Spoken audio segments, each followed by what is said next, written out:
everybody. My name is Olivia. I'm the owner and baker here at Lulu's Bakery and Cafe in Worcester. We're a pretty new business that opened about mid-October, and it's been going fantastically so far. So I was asked just to do a quick tutorial for you guys on how we make our scones. Our scones are definitely our most popular items that we sell, so I'm really excited to share with you how we do it. Now I know everyone was sent an ingredient list. I'm just going to run through it quickly one more time. Everyone should have 4.5 cups of flour, half a cup of sugar, just over a cup of buttermilk. Now, if you do not have buttermilk or couldn't find buttermilk, you can absolutely use regular milk with a little bit of vinegar added. I would say about 2 tablespoons of vinegar to a cup of milk, and we're going to use just over a cup of milk. So make it how you need, however much you need. And you're gonna let that sit at room temp for about 10 minutes. It will start to curdle. That means that the buttermilk is ready to use. I also have salt, baking powder, and baking soda. So to get us started, the first thing I'm gonna do, I'm gonna add all my dry ingredients into my big bowl of flour. So we're gonna add our baking soda, baking powder, and salt, as well as our sugar. All right. Now you want to take a minute. I do recommend using gloves while you're making scones. It can get a little bit messy and sticky. Gloves just kind of cut down on the cleanup time for you and scrubbing the mix out of your fingernails. So we're gonna just give that a gentle toss. Make sure all the ingredients are combined and there's no big streaks of like baking soda or salt left showing. And once that's nicely combined, we're going to take our butter. Now with the butter, we are using 3 sticks of butter. This will make 12 scones, so they are very butter heavy. And we want to have our butter cubed about this big. What we're going to do, we're going to add our butter, all of our butter, right into the flour mix, into our dry mix. And we're going to start working it. Now we want to create a crumb-like consistency with the butter and the flour mix. So you're just going to start kind of, I like to move it with my thumb, make smaller pieces, and mix that in with the flour.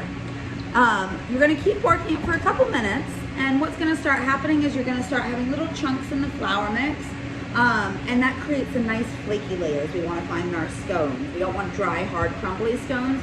So between the buttermilk and the little chunks of butter, it will work some really nice layers into our scones. And we're just gonna keep working that for a few minutes. I'll show you what it should look like. Now for my scones today, I am making raspberry and white chocolate, which is by far our best-selling scone. You can make any flavor or filling you want. I do like to remind people, if you are using a fruit, especially frozen fruit or fresh fruit, do cut back a little bit on how much buttermilk you use, because you don't want to have them have all the fruit kind of bleed into the scone. You want to keep that nice, like for example, I'm using frozen raspberries today. And with the frozen raspberries, you don't want them to break apart into the scone mix. You want to have those nice big chunks of raspberry throughout. You can use any filling you want, savory or sweet. Some of our popular flavors, feta and mint. We do brie and fig, so brie cheese with a fig preserve mixed in. That one is very, very good.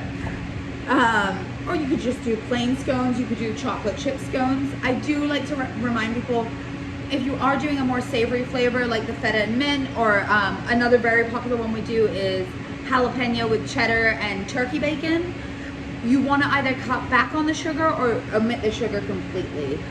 It's just not necessary. Even with my savory scones, I do like to add about a tablespoon or 2 of sugar. I just think it balances out the salt and everything very nicely. But that is totally up to you, and whatever fillings you like, I'm sure will be delicious. Okay. So I've been working my butter in, and it's starting to create little smaller clumps throughout, which is what I want. So let me show you guys how it's looking. So I still have some bigger chunks, which is okay, because you do want to allow the butter to create the layers in the scones, and the buttermilk, the acid in the buttermilk also helps to create those nice layers without making them hard or crumbly, which I think, you know, everyone's experienced that in a scone before, and the lighter, flakier ones are definitely the preferable ones. All right, so now that that is all nicely worked in, I've got it all crumbed, so it's like a crumbed consistency. I'm gonna take my buttermilk and I'm gonna add that in.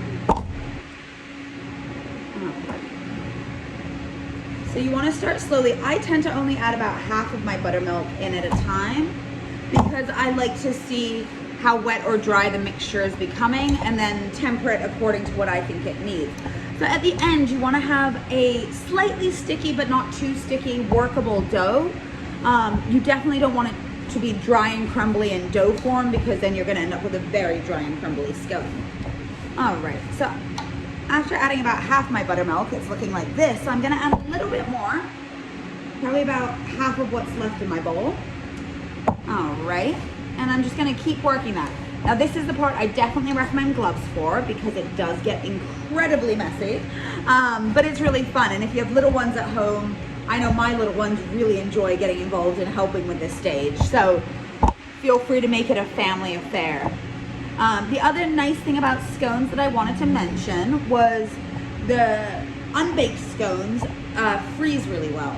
So if you're planning ahead for the holidays, Christmas morning or anything, and you wanted to prepare them about a week or days ahead of time, you can absolutely do that. Cut them, place them on a tray, and put them in the freezer. Just make sure they're fully thawed before you take them out to bake them. All right, so my dough is almost at the consistency I need. I am gonna use a little bit more of the buttermilk, but probably not the full cup. So my scone dough is starting to come together. And as you can see, it is a little bit sticky, but it's still very workable. I definitely don't want it too dry. I can always add a little more flour if needed. But for now, this is working perfectly, and I'm just working that in. Now, I like to get my buttermilk and butter added first before I do my fillings because I find that if I work the dough with the fillings already added, it really kind of smushes everything and you don't get those nice like big chunks of chocolate and raspberry. It's just kind of all mixed into the dough. So to get those nice, zingy little lumps of raspberry in there, I like to add the raspberries dead last. So I'm using about 2 cups of white chocolate chips. So I'm just putting those in. I like a lot of chocolate in mine. And I'm gonna work my chocolate chips in before adding my raspberries. Again, just to stop it being overworked with the raspberries in it, which can change the color and consistency of your scone. Another really popular flavor we do is maple and walnut or maple and pecan. And for that, I use about 3/4 of the amount of buttermilk and I substitute the rest with maple syrup. So it creates that nice rich maple flavor, and then I add the nuts in at the very end. So like I said, there's a million different combinations you can do, whatever your imagination takes you to. Definitely give it a try. All right, so my white chocolate chips are nice and worked in now. And my raspberries are going in last. All right. So I don't want to overwork the dough once the raspberries are in, so I'm just going to gently make sure that the raspberries are distributed pretty evenly so that every bite kind of gets a little bit of raspberry, a little bit of white chocolate. And you can do that with whatever flavors or fillings you decide to use. And there we go. So my scone mix is complete. And this is roughly how it should look now. All right, so like I said, a little bit sticky, but not too sticky, definitely workable. Now what we're gonna do next is we're gonna take, I'm gonna change my gloves first because they're a mess. We are going to take our scone mix and we're gonna cut it in half. Out of each half, you wanna make a ball with your scone mix, and then we're gonna kind of push the ball down so it's still quite thick, but about a 6-inch circle is the ideal size and shape. So once I get these new gloves on, I will show you how we're gonna cut our scones to make sure they're all uniform, and they taste great.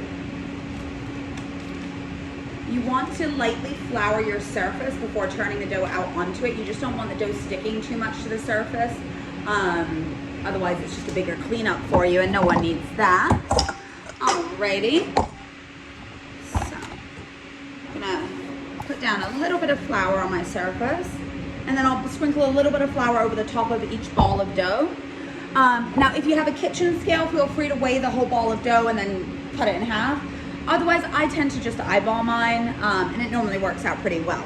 So you want to take about half the amount of dough and you're going to make it into a nice big ball. So work it with your hands until it's a nice big ball. And then we're going to put it in the floured surface. We're going to flatten it slightly. And this should be what it looks like.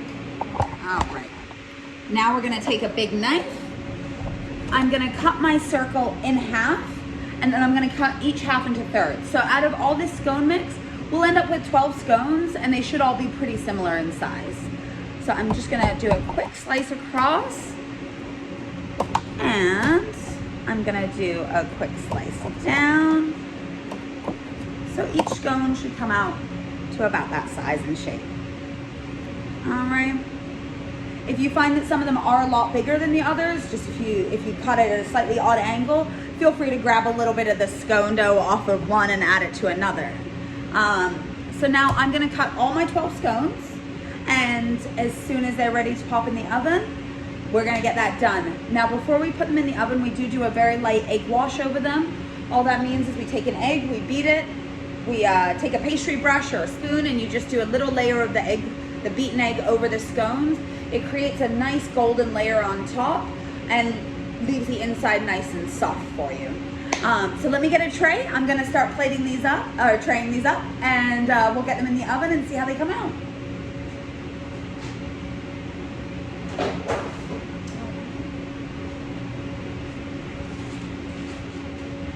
I do, like I said, you get 12 scones out of each batch. I do recommend doing about 6 scones per tray. Because of the amount of butter in them, they can spread a little bit in the oven, and you want to avoid them kind of spreading into one another. So, here are my 6 that I'm gonna pop in the oven right now. All right. And I have a beaten egg right here. So, all right, so once you have your egg wash ready, so you're just gonna beat an egg, get a pastry brush or a spoon, like I said, and you just want to lightly brush the top of your scones. So we're just going to do a very thin layer of egg wash over each and every scone. There we go. And we're going to pop these in the oven at about 400 degrees. If you do have a convection oven, I recommend dropping that down to 375. And they're going to bake for about 20 minutes. There we go. All right. The egg wash just helps create like a nice brown layer on top, a nice golden layer, and keeps the nice flakiness inside. So once those are done, we're gonna pop them in the oven, and I'll be right back to show you my finished product. All right, and here's my finished scones. You'll see sometimes the little bits of white chocolate do get a little bit darker. I think it adds to the flavor. Enjoy. I can't wait to hear what everyone uses for their flavors. And have a very happy holiday.